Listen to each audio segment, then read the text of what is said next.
Então, gente, shalom a todos. Continuando, então, nossa sequência, né, do estudo a respeito da criação. Hoje nós estamos entrando no capítulo 1, versículo 6 até o versículo 8 do Sefer Bereshit, do livro de Gênesis. Estamos, então, vendo o segundo dia da criação. Então, para a gente fazer um apanhado, até aqui nós vemos o quê? Até aqui nós vemos que Hashem, ele do ex nihilo, do estágio de zero absoluto, ele faz tudo que existe. Vimos que ele criou os mundos espirituais e vemos que ele criou o mundo físico. Dentro desse conjunto, ou seja, Deus criou os céus, ou seja, os mundos espirituais, e ele criou a terra, o mundo físico em si. O que é o mundo físico? Já explicamos. Quando nós falamos do mundo físico, não estamos falando só necessariamente o planeta em que nós estamos, mas todo o conjunto físico que possa ser alcançado, pisado, tocado, é tangível. Tudo aquilo que é tangível, tudo aquilo que você pode pegar é físico, então entra nisso. Então, todo o universo conhecido naturalmente e falado, e as pessoas associando, os astrônomos, entra nessa parte de físico, tá bom? Entra na parte de físico. Então, são essas duas partes. Vimos também que, além de Deus ter criado todas as coisas, Deus fez todas as coisas, depois dele ter criado, ele separou o quê? A luz da escuridão. Existia uma luz primordial. Essa luz não é nenhum astro ainda, tá?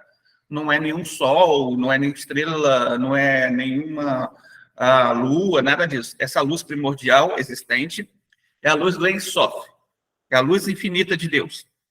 Essa luz infinita do Ein Sof é uma luz que hoje nós encontramos ela onde? Dentro da Torá. É a sabedoria da Torá, é o conhecimento da Torá, é o conhecimento que você pode se conectar com o divino, com o Criador. Então, você traz essa luz para este mundo, inclusive quando você cumpre suas mitzvot, os seus mandamentos, suas 7 leis universais. Quando você cumpre, você traz uma porção, que nós chamamos de centelha, dessa luz. Só que essa luz vai estar muito mais revelada no Olam Abá, ou seja, o mundo vindouro. Quando chegar o Olam Abá, isso vai estar muito mais revelado. E essa luz que foi ocultada quando Adam Marichom, ele prova da fruta, ela teve a necessidade para o mundo físico continuar existindo, ela teve que ser ocultada. Então, necessariamente, essa luz, ela resplandece de novo. E o ser humano vai ter um acesso maior ao nível de santidade que existe dentro das nossas épocas, ou mesmo dentro da era de Mashiach. A era de Mashiach é um período em que vai se elevar o padrão do mundo para chegar no mundo vindouro. É necessário. A gente não pode chegar no mundo vindouro, já. Opa, não. Deixa de existir o mundo, eu e você e tudo. Então é preciso passar por épocas, por estágios, por tempos. Isso é para poder equilibrar todo tipo de existência. Vamos lá, agora. Então, vamos entrar no segundo dia da semana. Segundo dia, sim, esqueci de falar. Hashem, então, separa também, no primeiro dia, o bem do mal, tá? A luz da escuridão. Hashem faz isso. Hashem, então, já criou o bem e o mal. Primeiro dia. O bem e o mal já existem. Tá? O profeta Isaías diz, fala lá em profetizando, né, em nome de Hashem, ele fala, eu sou aqui teu Deus, eu crio o bem e faço o mal, eu crio a luz e faço as trevas. Né? Então, essa parte aí, já passamos. O bem e o mal agora já existem no universo. Eles já existem, eles não passaram a existir bem e mal a partir do momento que Adão, de repente, ele provou da fruta. Não, já sempre existiu o bem e mal. O bem e mal sempre existiu desde o momento que Hashem criou. Que Hashem cria a possibilidade, porque sem negativo e positivo não existe coexistência do mundo físico existir, tá? É preciso esses dois extremos você adequar para poder gerar alguma coisa. Quando a gente fala bem e mal, a gente está falando sobre atributos que são opostos. A Gevurah, por exemplo, é um atributo oposto a Hesed. Necessariamente, a Gevurah, ela pode ser autotrabalhada. Essa parte que nós chamamos de mal, muitas vezes, é da Gevurah. Em si, a Gevurah, ao extremo, é o quê? Severidade. A Gevurah, ao extremo, ela é uma severidade, né? Então, ela se torna um mal. Se você pensar, é um mal. Ou você trata os outros severamente, você requer muito dos outros, você praticamente humilha as pessoas, é um atributo de severidade. Então aqui você está no extremo. Mas a Gevurah, ainda que ela seja um mal existente, você pode refiná-la e transformá-la no ponto certo. Qual é o ponto certo da Gevurah? A disciplina. A disciplina, que você precisa dela. E o temor vai vir da Gevurah, inclusive. O temor existente, ele vem da Gevurah. Enquanto o amor existente, ele vem de onde? Da Hesed.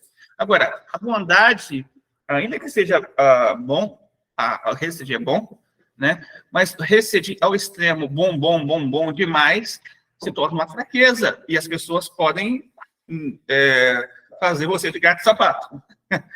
Essa é a verdade. Então, a bondade, ela tem que ser trazida para um ponto de equilíbrio também. Então, para nós entendermos, Hashem é o Criador absoluto de tudo. E nós aprendemos, então, na primeira aula, que nós devemos reconhecer a existência, então, disso. Que Hashem é o Criador absoluto. Hoje, então, nós vamos entrar mais no versículo 6 até o versículo 8. 6, 7 e 8. Versículo 6. Então o Criador disse: que haja no meio da água uma divisão para separá-la em duas partes. E assim aconteceu. O Criador fez uma divisão que separou a água em duas partes. Uma parte ficou do lado de baixo da divisão, a outra parte ficou do lado de cima. Nessa divisão, o Criador pôs o nome de céu, a parte superior. A noite, então, passou e veio a manhã. Esse foi o segundo dia. Então, aqui, nós vemos que, como foi dito anteriormente, a esfera da água, né, que existia na sua origem, essa esfera da água, originalmente era cercada por uma esfera de ar.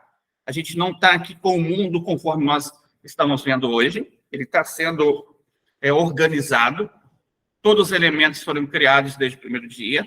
Agora, o processo de dar origem aos outros dias é um processo organizacional de Deus. Então, essa esfera de água, ela incluía tanto o que se tornaria a água, o que nós conhecemos da atmosfera, quanto ao que permaneceria abaixo na água oceânica. Ambos não deixam de ser níveis de água. Os elementos do céu, tá? O hélio, por exemplo, é um dos elementos principais. O ozônio, por exemplo, você tem. E os elementos inferiores, que você tem no H2O, no hidrogênio mais oxigênio, os elementos praticamente são assimilares, são elementos muito semelhantes. Mas um precisa da existência de água superior para dar origem ao céu físico que nós vemos, e o outro precisa de origem de água inferior para dar origem ao mar, aos rios, conforme nós vemos. Então, aqui nós temos dois extremos. Então, tudo isso que nós estamos falando aqui não era ainda o que nós conhecemos hoje como água líquida e mais o gás e o líquido que existem hoje bem separados, né? Aqui a gente está separando eles. A gente está falando, olha, separa aqui, estou colocando ordem, estou organizando, né? Então estou colocando cada coisa no seu lugar, mas quando é falado aqui sobre água, era sobre todos os elementos que permeiam a existência da água. E que existem aqui cada coisa em seu devido lugar, a gente está colocando, separando, olha, cada coisa no seu lugar. Coisa física aqui, coisa superior ali, isso. Sefer Maamarim, 5.708, vai explicar o início do versículo que nós lemos no versículo 6. Deus disse: haja um céu no meio das águas, e ele se separará. Então, aqui, Sefer Maamarim, Mamar é discurso, tá? Sefer livro, são livros dos discursos, livro de discursos racídicos.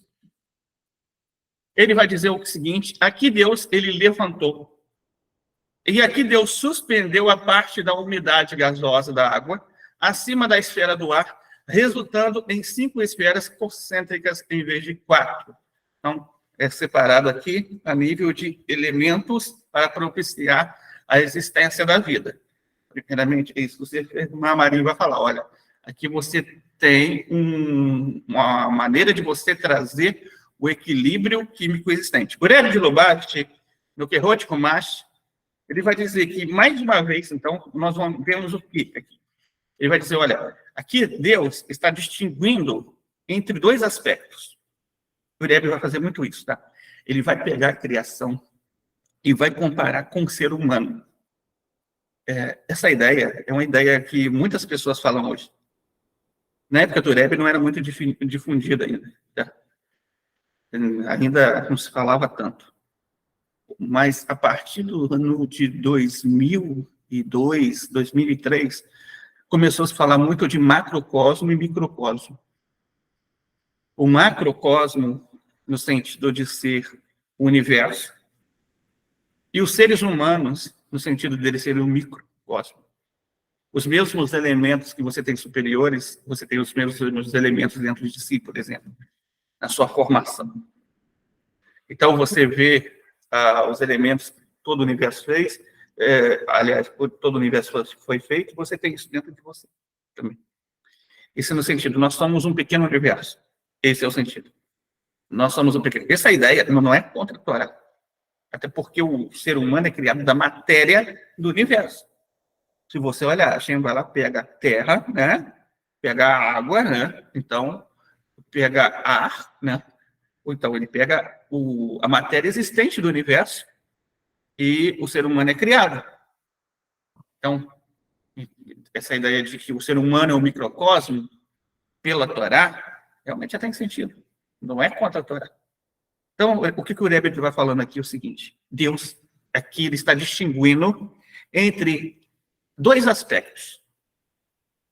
Aspecto superior e o aspecto inferior. Ele está colocando uma ordem hierárquica.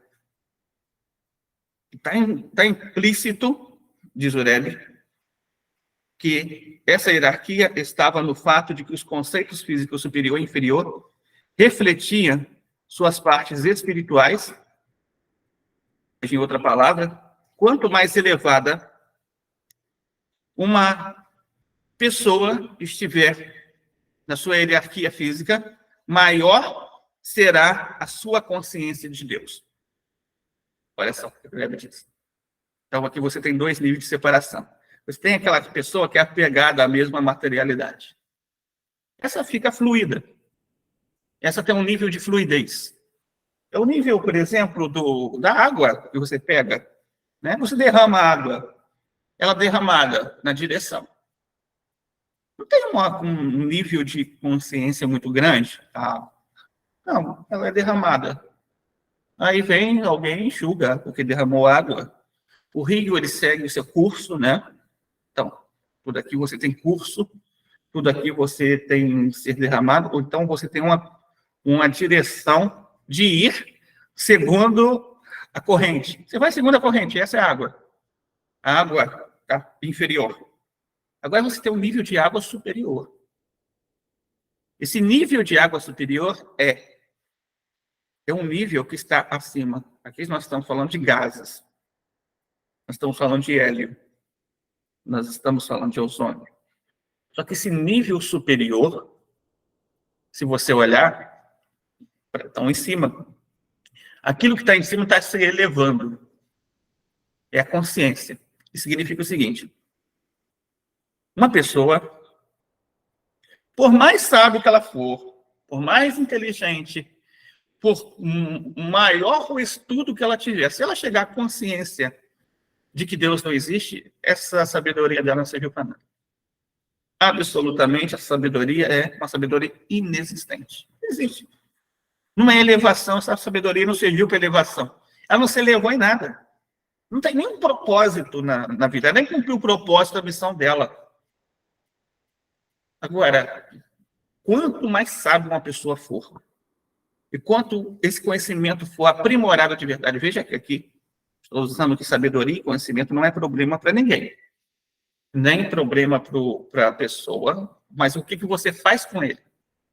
Esse conhecimento, quando ele é usado para reconhecer a grandeza de Deus, realmente, aqui, você atinge um nível de elevação que te distingue além da matéria, que distingue além da Neshama, da Neshama.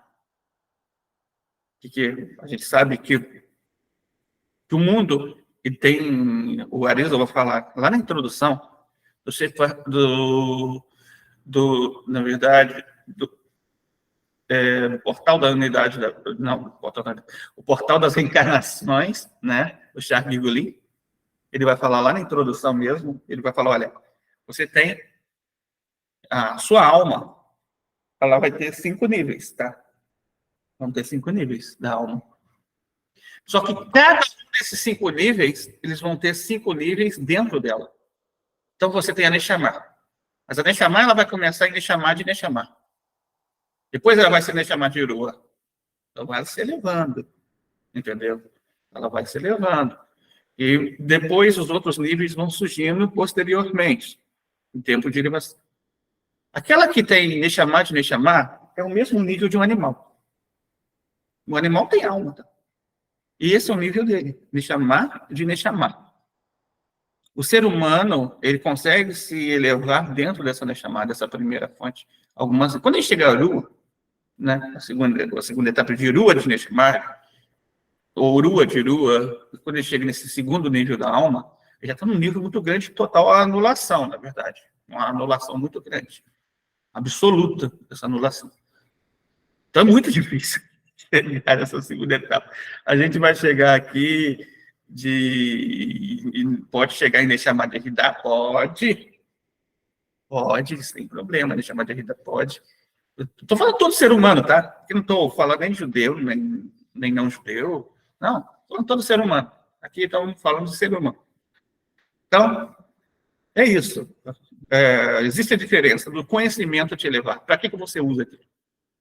Você usa aquilo para se aprimorar, para se refinar, para ter a consciência mesmo da existência do Criador, e isso, quanto mais você conhece, mais você tem consciência, né? Já falei algumas vezes aqui sobre algumas questões, sobre o estudo do universo, e como isso traz a consciência do Criador, né? Não distancia do conhecimento do Criador. Agora, tem pessoas que usaram esse estudo para se distanciar do conhecimento do Criador. Então, para eles, não adiantou de nada, não serviu de nada, não teve utilidade. Então, continuando, vamos lá. Tico Leizor, 5:19b, também citado no Bereshit Rabbah, Midrash Bereshit Rabbah, o Midrash do Rabbah, do sábio Rabbah, no capítulo 5, também no verso 4, ele vai dizer o seguinte: portanto, quando Deus separou a água atmosférica da água do oceano, a água do oceano reclamou que também queria desfrutar da consciência divina concedida à água atmosférica. Deus o apaziguou com a promessa de que seu sal seria oferecido com a carne do sacrifício do serviço do templo. Desta forma, ascenderia aos reinos espirituais. Então, aqui, a gente está falando de 2 livros, aqui 2 níveis diferentes. Estou falando do nível de Drash, com o Bereshit Rabbah, aqui do Uraba. Estamos falando no nível de Sod, com o Tikkun Leizor. Esses 2 níveis aqui, você tem, primeiro, sempre abordam temas físicos, mas que tem dentro deles conceitos espirituais. Qual é o conceito espiritual aqui? para vocês entenderem, cada coisa no universo, cada elemento desse universo, todos os elementos que nós falamos aqui, existe um anjo. Um anjo que é responsável por aquela aplicação naquele elemento. Esse anjo, ele é responsável por essa parte, Então, quando fala assim, que a água achou ruim, está falando necessariamente disso. Um anjo, olha, esse meu serviço aqui, eu não tenho muita consciência divina. E anjos querem estar perto de consciência divina, de Hashem. Né? Essa é a missão deles. Então, Hashem fala, olha, tranquilo, porque através dessa água, através desse sal que você tem, a água tem, esse sal aí, ele vai ser elevado. Ele pode parecer estar distante de tudo. Né? O sal, por exemplo, está distante, porque o sal está no mar. Mas, no entanto, esse sal aí, ele vai ser usado para os sacrifícios. Então, ele vai ser elevado até os reinos espirituais. O que nós aprendemos aqui é o seguinte. Você tem tudo desse imenso universo, toda forma material que existe um princípio. O princípio de tudo é ele tomar um serviço, fazer parte do serviço divino. Assim, o ser humano também. O ser humano, por mais materialista que ele é, por mais físico que ele é, por mais paixão que ele tenha aos objetos, tá? Por mais apego que ele tenha aos objetos, ele só consegue realmente sentir o propósito de vida dele quando ele vai dimensionar aquilo que ele tem para a área espiritual. Se ele não conectar esses dois mundos, mundo físico e espiritual, ele não consegue. Então, a melhor forma dele ser preenchido é pegar, olha, todo o meu princípio de vida é me conectar com o Criador. Todo o meu princípio de vida é estar mais perto de Hashem. Todo o princípio de vida é acreditar em Hashem. Absolutamente. Versículo 7. Vamos entrar agora. Então Deus posicionou o céu e assim separou as águas abaixo do céu das águas acima do céu, e assim foi feito. Então aqui está dizendo o seguinte, que Deus chamou o céu de céu. Lá no Kehot Humash, o Rebbe, então, ele vai trazer um comentário sobre isso. Ele vai dizer aqui que o céu, Shammai, em hebraico, é uma contração das palavras para água suspensa. Que água suspensa é o quê? Samai, com a letra, tá? É o mesmo. Aqui é o Shim ou Sim. O Shim é usado em Shammai. E o Sim, que é a mesma letra, mas são duas variações da mesma letra, é usado em Samai. A água aqui, ela está em Shammai, e ela é feita fogo, por exemplo, como trovão, água, e aí você tem Eshumai, a mesma raiz, tempestade. Deus também criou os anjos neste dia. Urashi fala que Deus também criou os anjos nesse dia. E os anjos que povoam, alguns dos reinos espirituais, eles são personificações dos atributos de Deus ou mensageiros, de que ele cria, para enviar em missões específicas. Anjos que personificam os atributos divinos de misericórdia, Hesed, e julgamento, Gevurah, formam um tribunal de justiça de Deus. Ok? A gente tem dois extremos. Tribunal de justiça. Deus criou todos os anjos. Aqui, tribunal de justiça, por exemplo, você tem um Satã como um acusador, tá? Um promotor, e uma classe de anjos acusadores, não somente o Satã, tem muitos, e que julga caso e também que procura fazer certas acusações. E você tem os anjos de misericórdia também. Você tem os anjos de misericórdia também. Esses anjos de misericórdia, de bondade, também fazem parte desse mundo que Deus criou, esse universo espiritual e tudo o que há.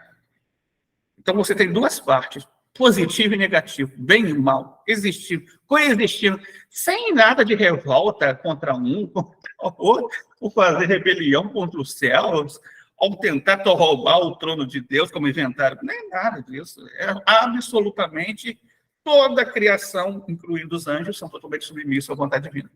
Deus, então, ele usa aqui duas principais lideranças, tá? Dentro desses anjos. Existem duas principais lideranças, e existe uma liderança acima delas ainda. E você tem o Meditate, que é uma liderança acima. A gente não fala o nome dele, tá bom? É um anjo que a gente não fala o nome dele. E você tem, abaixo deles, você tem o Mihael, que ele cuida da parte, está sobre o comando dele, os anjos a respeito de bondade. Ele cuida dessa parte. E você tem o Gabriel, que cuida da parte dos anjos a respeito da severidade. O Gabriel. Interessante, gente.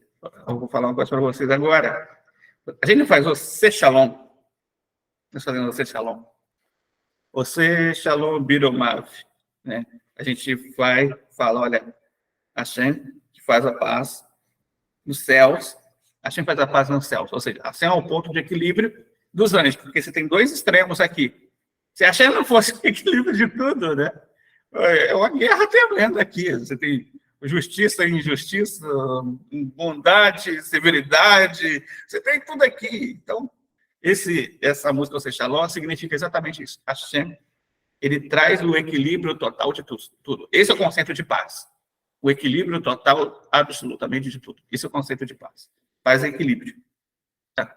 Esse é o conceito de paz. Paz não é a ausência de guerra.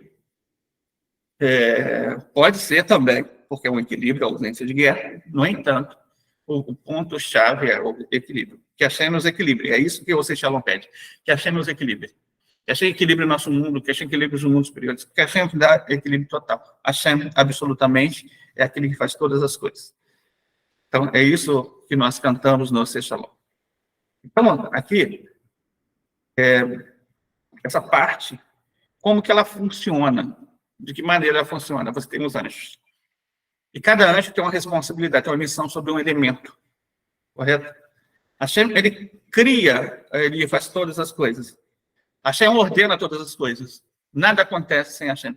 Quando Hashem dá ordem, né, essa ordem, então, vai ser cumprida e implementada naquele específico local como um anjo.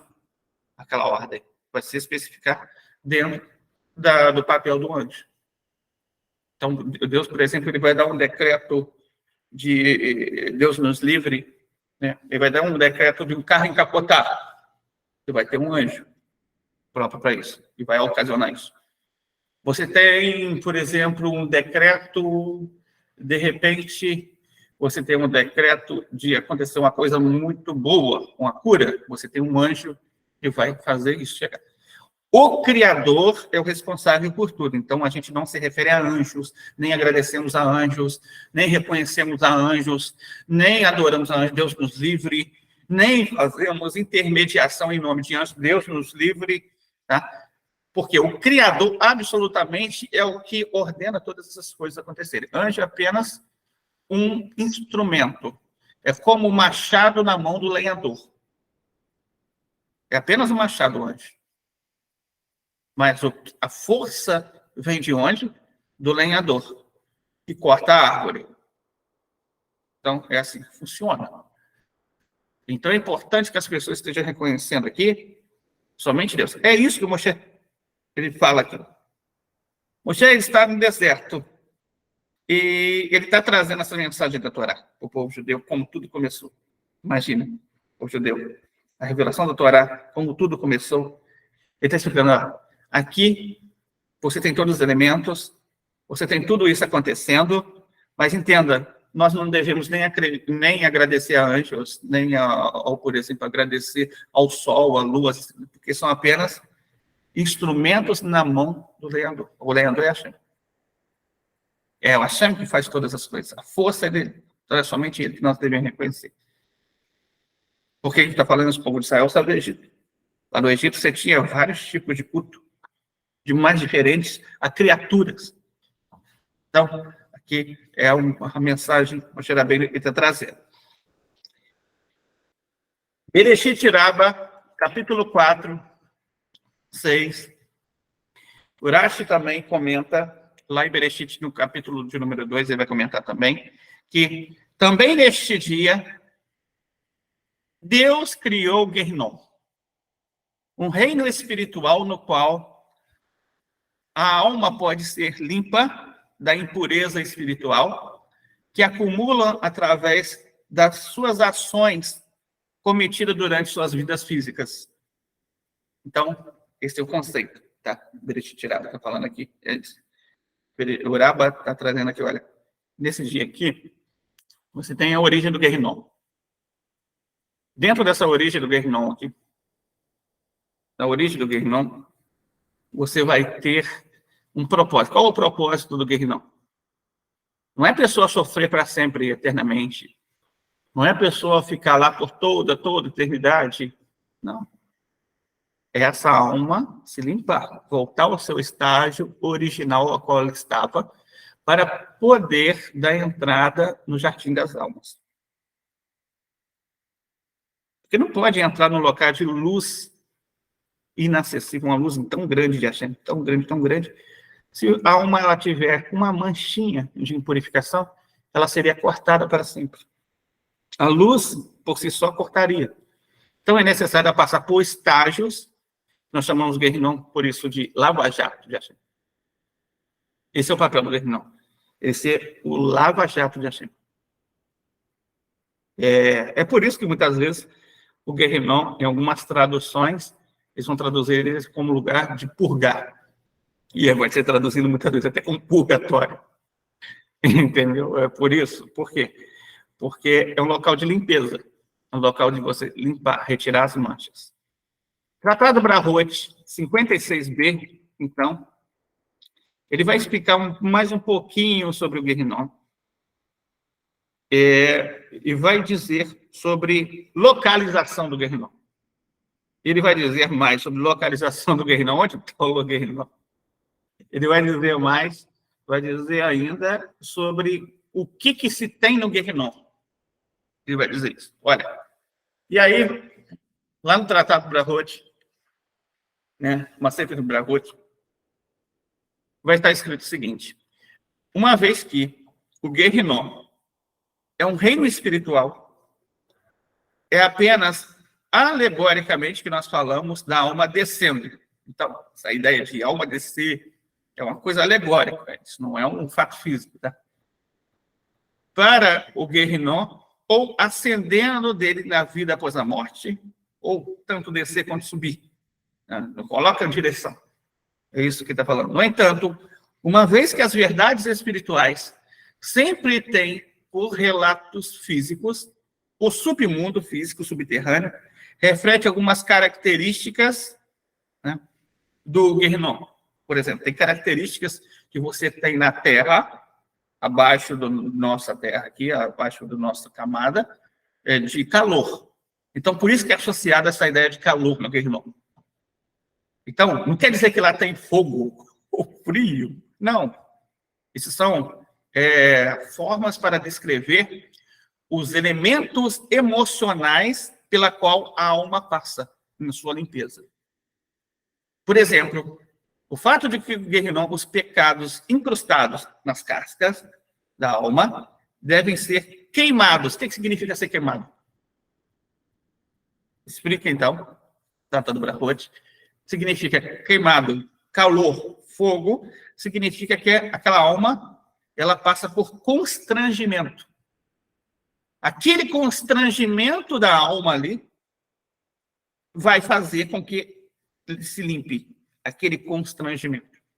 Constrangimento do local, do lugar. Vai trazer todo o constrangimento. Ou seja, aquela alma, ela vai ter um tipo de lembrança de todos os atos que ela fez que eram negativos. Isso para constranger. Essa prática vai fazer com que ela esteja se limpando. Aí, o Likutei Torá do Arizal, na Parashat Shemot, vai explicar mais um pouquinho agora sobre um outro elemento, o elemento do gelo, que também é associado. Às vezes a gente fala sobre o Guerrinon tendo gelo e fogo. Gelo frio, frio extremo. Você pensa em gelo, você pensa no frio extremo. Então, aqui nós estamos falando, já falei que essas questões, esses reflexos físicos, palavras físicas para definir emoções da alma. Então, quando eu falo de gelo, está falando o quê? Se reflete no fato de que existem lugares subterrâneos onde a temperatura também é fria. Tem lugares que é gelada. Então, essa é a ideia que se associa, por isso que associa gelo e calor. No entanto, a frieza, por outro lado, somos ensinados que certos pecados de frieza, o que é pecado de frieza? Por exemplo, indiferença é frieza, intolerância é frieza, preguiça é frieza, são retificados através de lembranças que vão trabalhar essa frieza para ser refinado. Então, esse processo de refinação. Por isso que associado, não quer dizer que não tem calor físico ou tem frio físico. Quer dizer que são emoções que são trabalhadas na alma durante esse período. Somente isso. Para retificação. Para quê isso acontece? Para retificação da alma. Para elevação da alma. Vamos lá. Eduot, capítulo 6, e Masechet Shabbat, 33b, vai dizer o seguinte, vai falar sobre o período. Já falamos aqui os elementos, o que a alma sente. Já falamos sobre onde fica, que não tem como a gente especificar local do Guerrinon, tá? Então, vocês veem por aí, vai o fulano lá dizer que está ouvindo voz do inferno em algum lugar. Isso aí é ponto da carochinha. Não tem voz do inferno em qualquer lugar físico. O Guerrinon é um local espiritual, não é físico. É um local espiritual. O físico não pode ter acesso a essa parte espiritual. Só tem um jeito de a pessoa ter acesso ao Guerrinon, indo para lá. Do contrário, é impossível. Então, Masechet Shabbat, 33b, vai dizer que normalmente, Masechet Shabbat vai estar usando a palavra normalmente, no Guerrinon, são suficientes para limpar a alma dos efeitos dos pecados cometidos durante a sua vida e corpo, o período de 12 meses. Então, esse é o máximo. A gente está falando um período mais... Dentro das situações normais. Olha, veja só isso, falando normais. Normalmente. Quando você tem almas que não influenciaram as outras pessoas a pecarem, quando você tem almas que a matemática realmente fecha, né? Porque ela está somente espiando aquilo que ela praticou, então a matemática fecha. Vai subtraindo transgressões. Você não tem nenhum adicional. Diferente dos falsos profetas, que vão ter adicionais. Mas aqui a gente está falando de pessoas que não foram falsos profetas. Então, pessoas que não foram falsos profetas, período máximo, 12 meses. No entanto, Masechet Nedarim 8b, Tratado de Nedarim 8b, vai dizer uma coisa muito importante. Somente em casos muito específicos, a alma requer mais limpeza, ou mesmo em casos extremos e raros, tá? Que são aqueles que fazem muito pecarem, para se purificar até a redenção final. Ou seja, aqui a gente está falando de um estágio muito difícil, onde a matemática já não fecha. Por quê? O que acontece com o falso profeta? O falso profeta, ele fez muitos pecarem, ele ensinou uma falsa religião. Então, quando a alma dele está no Guerrinon, e alguém está invocando essa religião dele aqui, ou essa divindade que ele inventou, ou ele mesmo está invocando ele aqui na Terra, esse pecado que essa pessoa está fazendo, invocando, vai cair na conta dele. Então, o subtrair vai ter um adicional extra. matemática não fecha. Não adianta subtrair, então, expiação, você vai cair sempre mais um, mais um, mais um, mais um, mais um, a cada invocação que alguém faz aqui, sobre ele, vai estar caindo. Então, ele nunca vai ser, assim, dentro desse período de 12 meses, ele vai ficar mais de 12 meses. Né? Por exemplo, só os profetas, daqueles que nós sabemos aí, falando toda hora sobre eles estão lá há muito tempo, muito mais de 12 meses já. Continua lá. Continuando. Então, como falei aqui, estamos falando de casos que não são casos normais, casos específicos. Estamos falando do falso profeta. Isso vai até quando? Aí a pergunta é: o Guerrinó tem prazo de existência?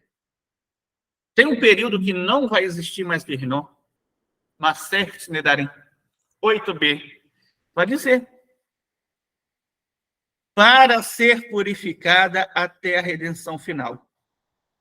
Momento em que o Guerrinó deixará de existir. Então, o que significa isso? A partir do momento em que você tem mundo vindouro, não tem mais Guerrinó. Não tem mais utilidade para o Guerrinó. Não tem por que existir. Prazo final, acabou. Acabou o Guerrinó. Acabou. Porque no último ato da era de Mashiach, como nós falamos, existe a ressurreição. Então não existe por que ter Guerrinó depois da ressurreição. Não tem mais esse nível de Guerrinó. Não tem mais isso. Né? Não tem mais essa relação mais de purificar, porque a alma atingiu aquilo que ela necessita. Toda a reencarnação. Tá? Todo ato de purificação no Guerrinó, ele visa somente uma coisa: a ressurreição.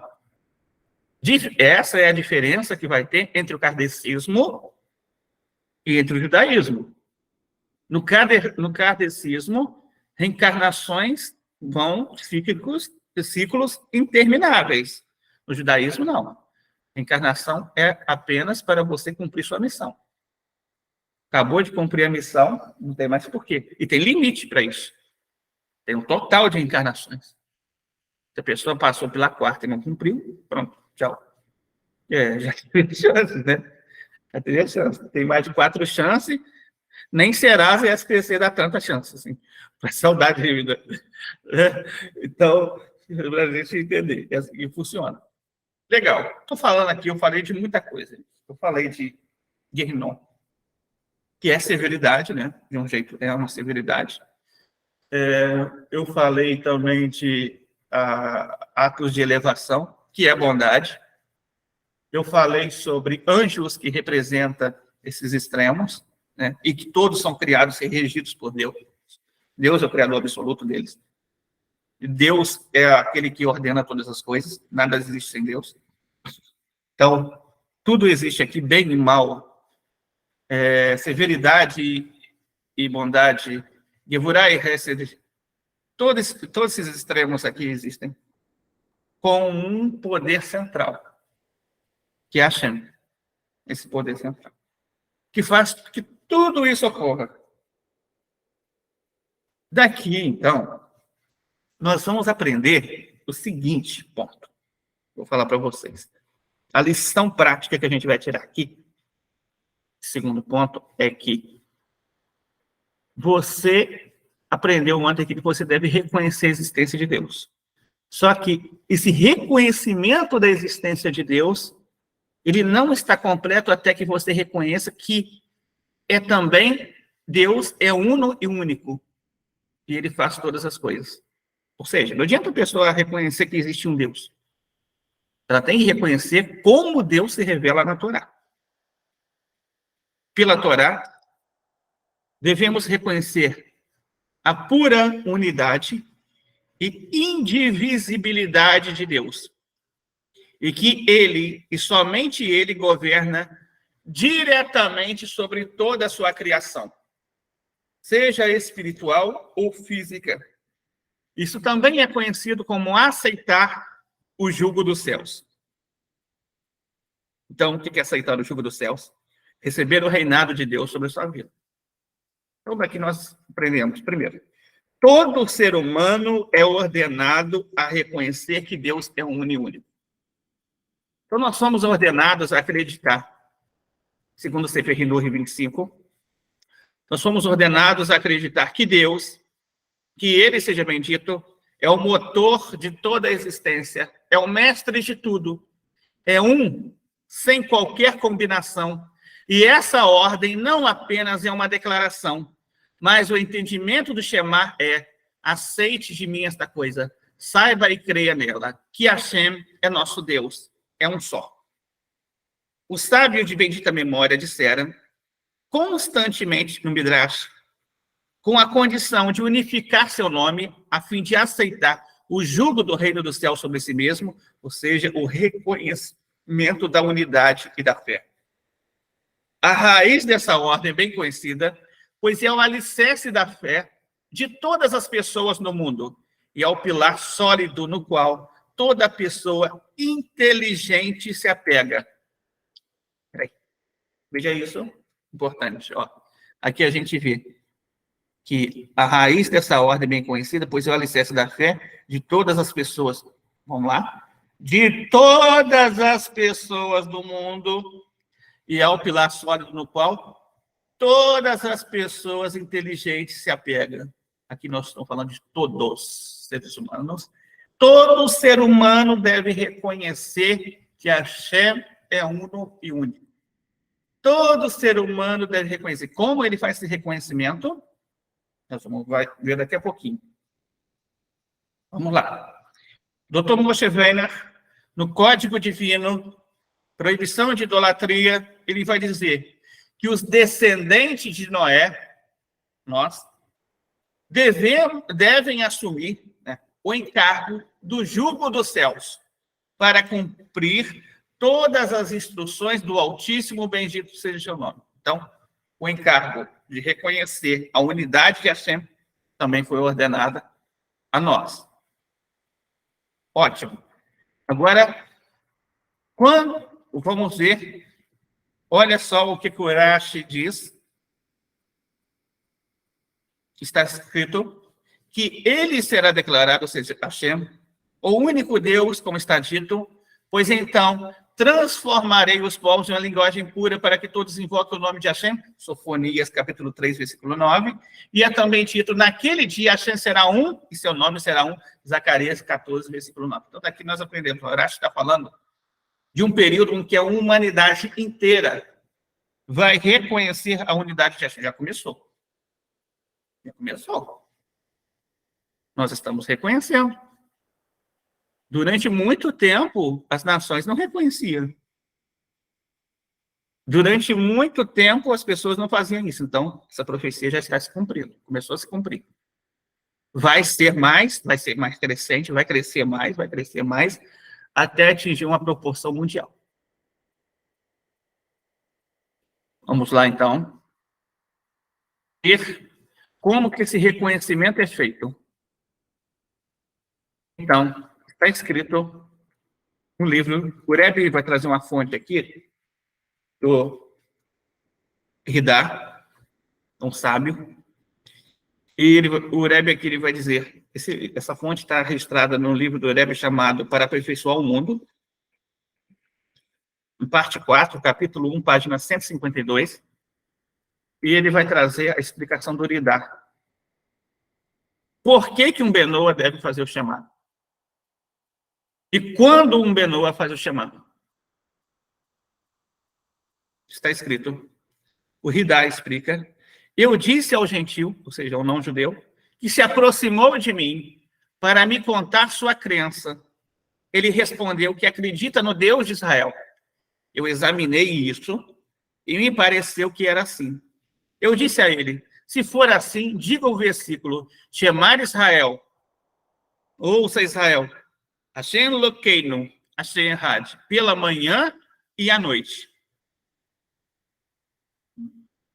Cumpra os mandamentos de Noé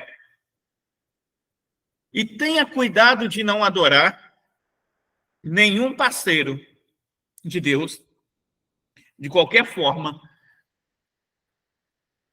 creia apenas na unidade absoluta de Deus. Ele, então, aceitou isso e disse que oraria apenas ao Deus de Israel. O Rebbe fala, por que Ridá influenciou o gentil a acreditar na sua unidade absoluta de Hashem primeiro, e só então o instruiu a cumprir cuidadosamente os mandamentos de Noé? Vamos entender isso por meio da declaração do Midrash. Midrash, lá em Beritá 20, está escrito: você não terá outros deuses diante de mim. Por que isso foi dito? Porque Deus primeiro disse, eu sou Hashem, seu Deus. Isso é comparável a um rei que entrou em um país, os seus servos disseram a ele, faça decreto sobre eles.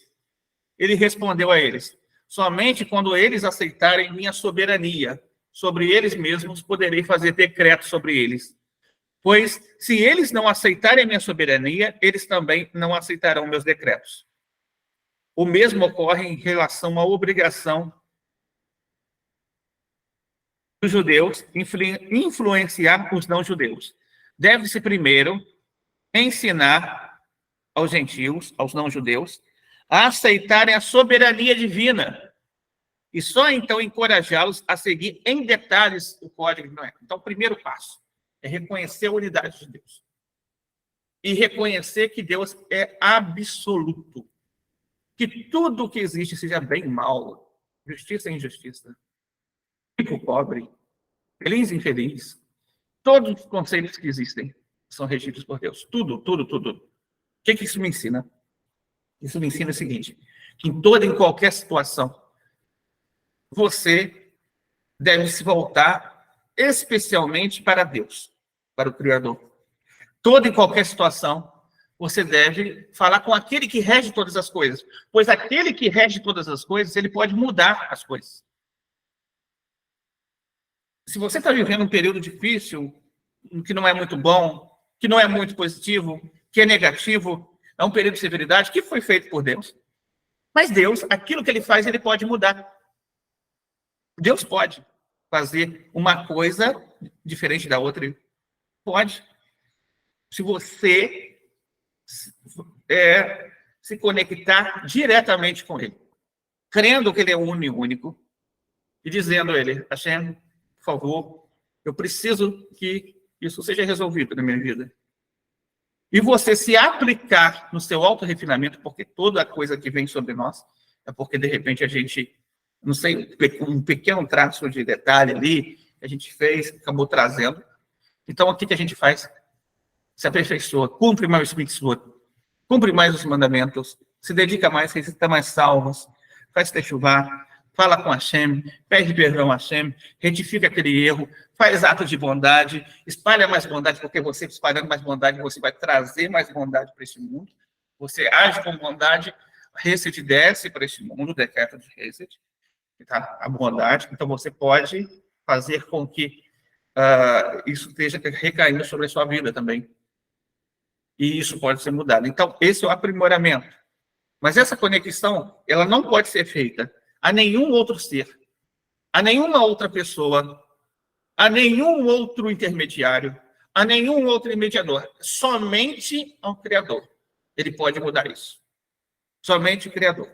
Então, esse é o principal ensino que nós aprendemos no versículo de número 6, 7 e 8 daquilo que nós estamos tratando hoje. Tá, legal. O que isso não significa? Isso não significa que você não vai ter problemas, que Deus rege todas as coisas, que não vai ter dificuldades, que Deus rege todas as coisas, que o mal não vem de Deus, o mal vem de Deus também, o bem vem de Deus e o mal vem. Tudo vem de Deus. Você tem que ter essa consciência, tá? Que tudo vem de Deus. Isso não significa que problemas não vêm de Deus. Problemas também vêm de Deus. E dificuldades não vêm. Dificuldades também vêm de Deus. Então é preciso reconhecer a Deus em todas as áreas. Absolutamente. Absolutamente. Além disso, digamos que você já está fazendo isso que eu estou falando aqui. Já está se aprimorando. Você já está praticando atos de bondade. Você já está praticando, sendo uma pessoa justa. Você já está fazendo chuvar. Você já está confessando as transgressões. Você já está retificando, está se conectando ao Criador. Legal, tá? Mas ainda parece que persiste o problema. Parece que aquilo ainda continua. Continue fazendo tudo isso. Não desanime. Continue, insista, tá? Seja insistente. Seja insistente. Seja uma pessoa que insista naquilo. Seja insistente naquilo. Esse é o objetivo. Hashem está querendo alguma coisa que você faça, tá? Para você, não é por causa dele. O que você não está fazendo não é para, de repente, se você não fizer, Hashem vai sentir falta. Não, não é isso, não. Hashem está querendo que você faça para você, porque vai te trazer um mérito maior. Se não aconteceu antes, é porque o mérito que ele está querendo para você, para descer para esse mundo, para a sua elevação, é maior. Quanto maior for aquela dificuldade para ser atingida uma solução, maior vai ser seu mérito que você vai alcançar. Então, não desanima. Continua. Recita salmo. Faz ato de bondade. Se dedique ao serviço de Deus. E procure voltar sua consciência apenas ao Criador, em todos os momentos. Agradeça a Deus em todos os momentos. Pega os salmos todos os dias, Salmo 145 ao Salmo 150, Salmo de número 100, Salmo 120 até o Salmo 150 todinho. Todo salmo de gratidão, recita salmo nas primeiras horas da manhã. Depois que você faz o serviço, recita salmo. Bem cedinho, recita salmo de gratidão. Traz gratidão para o seu coração. Você vai fortalecer o nível de espiritualidade recente. Você vai conseguir emular, ou seja, identificar com um atributo divino de bondade recente. E esse atributo divino que você está emulando vai trazer para a sua vida coisas boas. Então, gente, fortaleça a gratidão na sua vida. Fortaleça, procure fazer isso na sua vida. E você fazendo isso, você vai conseguir se conectar mais profundamente com a unidade absoluta de Deus. Então, essa foi a nossa aula a respeito de hoje. Vamos estar abrindo agora para perguntas. Quem tiver alguma pergunta, só levantar o dedinho. Olha, a mão, né? O dedinho, a mão.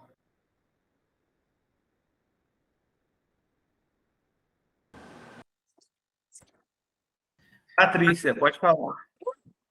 Bom dia, Moré, bom dia a todos. Eu nem sei que turma é essa, Moré, mas eu fiquei na aula e eu gostei. Mas que turma é essa? Qual é a classe de estudo que eu... Não, esse daqui é para todos, entendeu? Ah, tá. Tá, mas eu tenho uma pergunta. Quando a gente está vivenciando, é que o senhor falou que os atos de bondade trazem mais atos de bondade, né? Para a Terra, não foi isso? Foi. Melhora a condição, né, de vida aqui, né, de todo mundo. E é uma pergunta, assim, especificamente para a minha vida. Eu, perante a empresa que eu trabalho, eu estou passando por momentos, assim, bem difíceis e falta de compreensão dos sócios. Eu me encontro num quadro de doença que eu preciso de um tratamento. Como que eu faço, Moré, para atrair atos de bondade comigo dessas pessoas? Seria fazendo atos de bondade? Eu nem sei se a pergunta é pertinente, tá? Sim, tudo bem. Mas, Você vai atrair atos de bondade divinos, tá? aham. Dentro desses atos de bondade divina sobre a sua vida, pode ser que essas pessoas vão ser influenciadas dentro do livre-arbítrio que elas têm para estar dedicando uma mudança de comportamento em relação a você. Ai, Lembrando, é o seguinte, e Patrícia, assim como a gente conhece o monoteísmo, conhece a fé judaica, a gente tem um contato muito grande com a luz, entendeu? A luz, quando ela é muito, mas muito, muito grande mesmo, ela à primeira vista, ela pode prejudicar a gente da maneira física, por exemplo. Quando você pega muita luz, está num lugar escuro e pega um reflexo de muita luz, você parece que fica com Cego, o tipo, né? né? O olho, ele fica como se tudo embaçado, não é Aham. verdade? De É, primeira. Então, é exatamente isso que acontece conosco, quando a gente chega, a gente vai passando por uma limpeza de cascas, que é necessário entendi. para a remoção passar por esses momentos. Mas por mais difícil que sejam esses momentos, tá? É aquilo que eu falei, continua insistindo nos atos de bondade, que você vai conseguir trazer luz e solução para isso. Obrigada, Moré. De nada, Patrícia. Geraldo, É, bom dia, Maria. Só uma perguntinha, o senhor vai fazer isso aí com todos os livros da Torá ou só o Gênesis? E a pergunta é assim, eu acho que eu peguei numa parte aí, eu não cheguei correndo. Sobre os anjos, falou que tem anjo em tudo aí. sim, as explicações, algumas delas estão no Talmud, no Maser Berhot, há algumas outras explicações no Maser Nedarim também, e a gente está trabalhando aqui só o versículo 6, 7 e 8. Isso tudo que eu falei aqui, do capítulo 1 de Gênesis. Ah, toda. Porque o segundo dia é o dia da criação dos anjos, geral. Entendeu? Por isso que a gente entrou nessa parte aí. Ok, né? Mais alguém tem uma pergunta?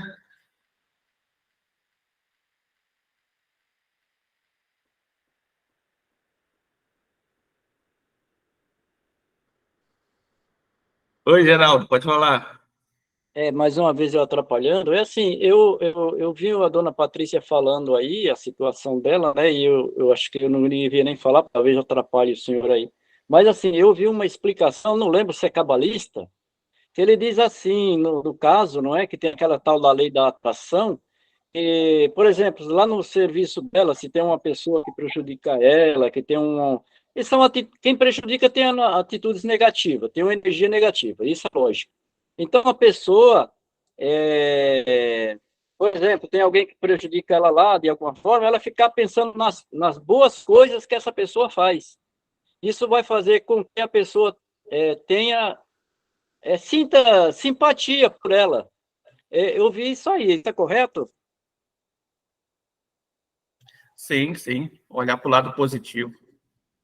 Pode É, eu, ajudar a eu, atrair. agra, eu agradeço, seu Geraldo, aí. Eu tive uma instrução do Moré há um tempo, que ele me explicou uma história sobre a vara nas mãos de Deus, né? E eu estava muito aborrecida com essas pessoas, uma pessoa em específico que estava me prejudicando muito, agora menos, mas ainda está bem difícil. E o Moré falou que a gente, quando sente raiva da pessoa que está nos batendo, a gente está feito um cachorro mordendo a vara, né? Porque o cachorrinho não sabe a diferença. Quando a gente bate, eu nunca bati em cachorro com vara, mas eu acredito que se eu fosse bater no meu cachorro, ele ia morder a vara, porque ele não tem consciência, né?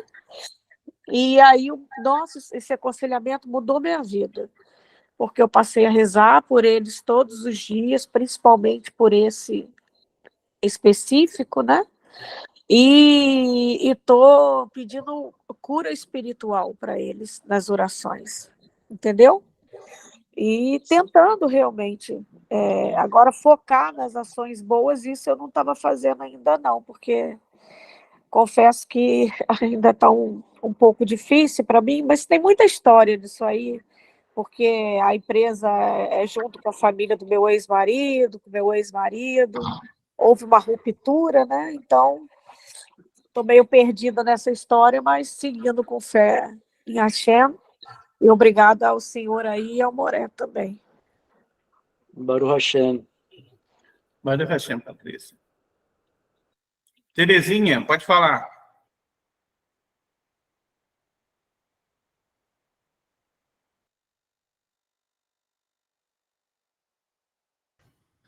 Tá fechado, Terezinha.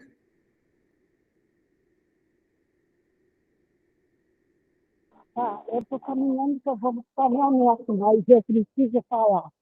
Eu estou indo. Fica falhado que a internet sumiu, mas a ação sabe de tudo. É assim, é um testemunho. A minha sobrinha, ela nunca me ligou, tinha o WhatsApp dela, mas ela, de vez em quando, ela dizia, tia, vou aparecer por aí. Aí ela começou a falar no WhatsApp comigo, tia, eu preciso da tua ajuda.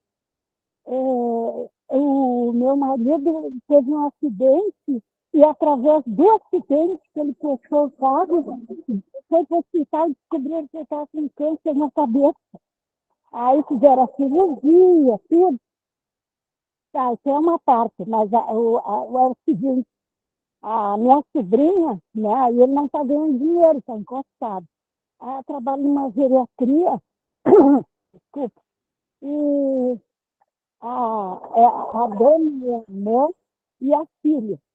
E a mãe da filha pegou a minha sobrinha e me chamou de tudo quanto ela fez. Olha, mas eu não posso dizer que são os nomes feios. O que tu trancou a sonda do paciente? Tá entupida. Acho lindo, mas eu acho que já vem, porque tem outro plantão, alguém não lavou e foi entupindo. Agora não consegui. Não, porque não sei o quê, porque não sei o quê. E essa senhora, mãe daquilo, que as duas são donas, ela foi acostumada a ofender, esculhambar, esculachar as pessoas. Tem uma lá que diz assim, olha, Andréia, tá minha sobrinha, há 20 anos que eu trabalho aqui. Ela sempre me trata como um cachorro. Aí a minha sobrinha disse, tia, o que eu faço? Reza aí por mim. Aí eu disse, Andréia, o que tu fez quando ela falou isso aí? Aí eu disse, tia, quando ela me chamou de tudo isso aí, eu peguei e fui no encontro dela, assim, abracei ela. Fiquei quieta ali. Aí quando eu soltei ela me olhou e ficou em silêncio. Eu disse, Andréia, você fez a coisa mais linda desse mundo. O meu Deus está muito feliz contigo. Porque a gente só precisa as pessoas com amor. Eu, quando eu tinha essa idade, tantas coisas que me aconteceu, eu só com amor. Eu levava um presentinho, eu abraçava. Aí depois dizia, não sei por que eu só estava tão burra, ignorante, não gostava de ti. Agora eu gosto de ti, eu vou confessar para ti. Continua assim, André. A tua barroca comigo, eu acho que eu vou para a rua.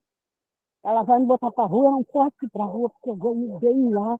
E agora o Alex está com câncer, eu estou desesperada aqui.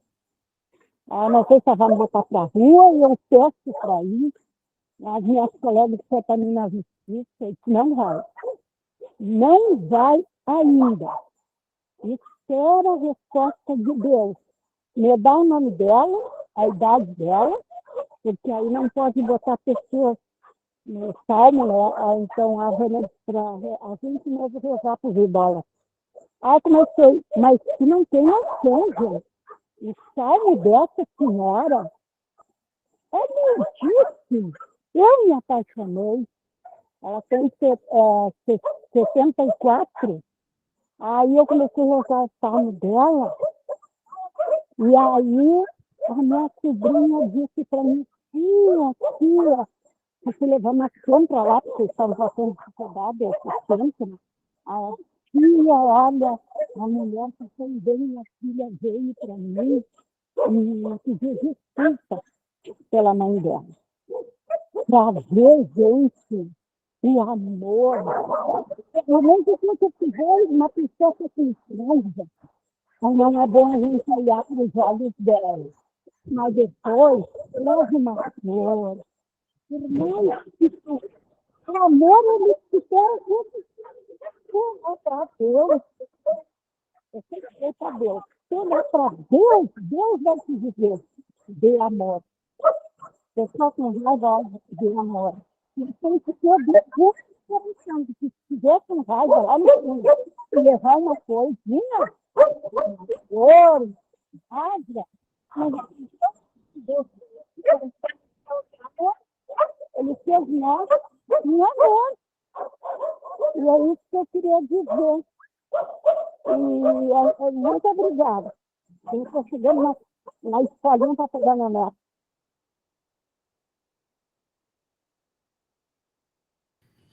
Velho Hashem, Terezinha. Hashem pode dar muitas bênçãos a cada dia. Então, gente, esse foi o nosso estudo de hoje. Foi muito bom estar aqui com vocês. Amanhã tem mais. Após o serviço da manhã, a gente tem amanhã. Vamos falar do terceiro dia da criação.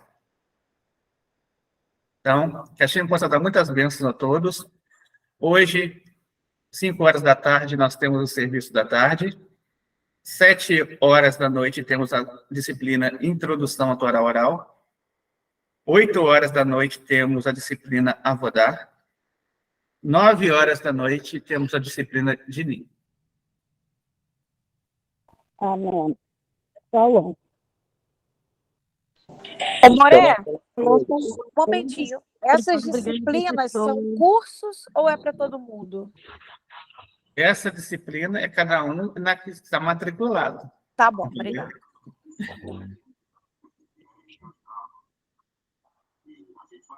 Professor, Shalom. eu quero participar também, mas está tão corrido, graças a Deus, minha vida, mas logo, logo eu vou ter um tempinho, tempo mesmo, para eu entrar neste grupo de aprendizado mais ainda. Tá bem? Não esqueci, não. Aula maravilhosa. Eu tenho certeza que é. Então tá, pessoal. Até mais tarde. Shalom.